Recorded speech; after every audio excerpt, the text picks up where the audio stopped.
Meanwhile, the world's biggest pharma companies are under pressure. They cannot be allowed to profit from the pandemic. They must share their patents, their knowledge and their know-how to fight the Wuhan virus. Treatments that work cannot be exclusive. Gilead seems to have realized that. This is an American company that makes remdesivir. It has now struck a deal with 5 pharmaceutical manufacturers around the world to mass produce remdesivir. It's a drug that was originally made for Ebola, but it's now being repurposed to treat coronavirus patients. Remdesivir has undergone trials in America. It's still early days. More testing is required to know for sure if the drug works or not, but experts say it shows promise.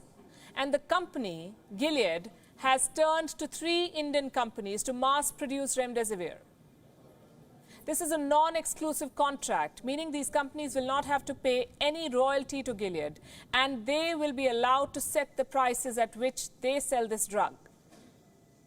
So why did this American company pick 3 Indian companies for the task?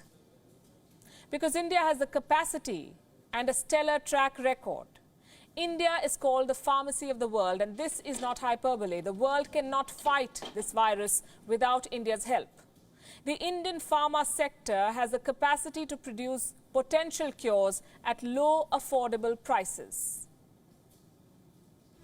In 1969, Indian pharmaceuticals had a 5% market share at home. 5% in India.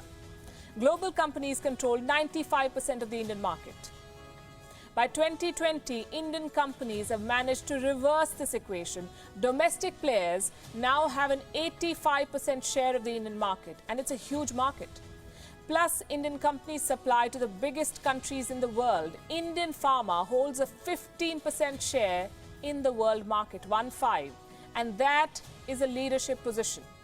India contributes more than 20% by value to the global generics market, and by volume, India supplies more than 40% of America's drugs alone. The best drugs at some of the lowest prices with high capacity. This is the USP of the Indian pharma industry. Experts believe that the world will not be able to kill this virus without India's help. Indian generic factories are, in a sense, the pharmacy of the world. They provide huge numbers of treatments for people with all kinds of diseases, including HIV, tuberculosis, malaria, and the world relies on India for this mass production. So if India can make these drugs for these other diseases, they can do it for coronavirus as well, or at least I hope they can.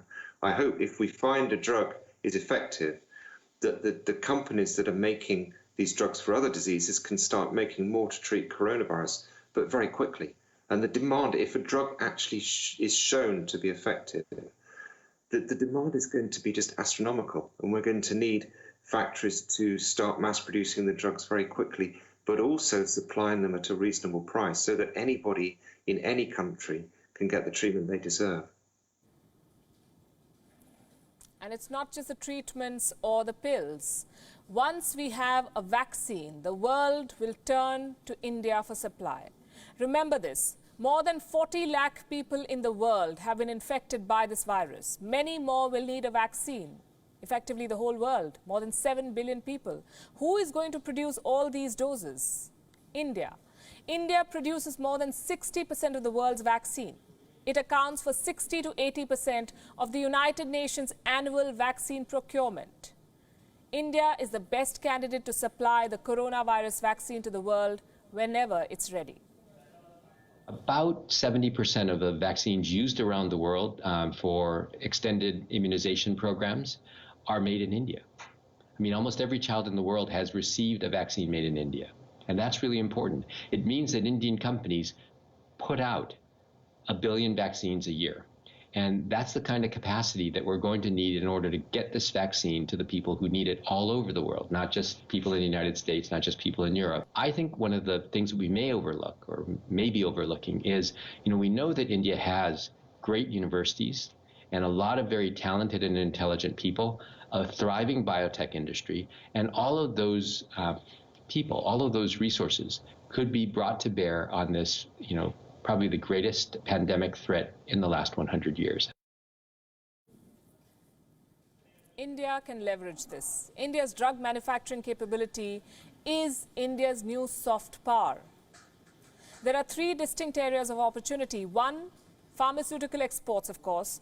Two, India can position itself as a medical tourism destination, especially for the Western world that seems to be running short on critical drug supplies. And three, India can reach out to vulnerable nations, offer its knowledge and supplies.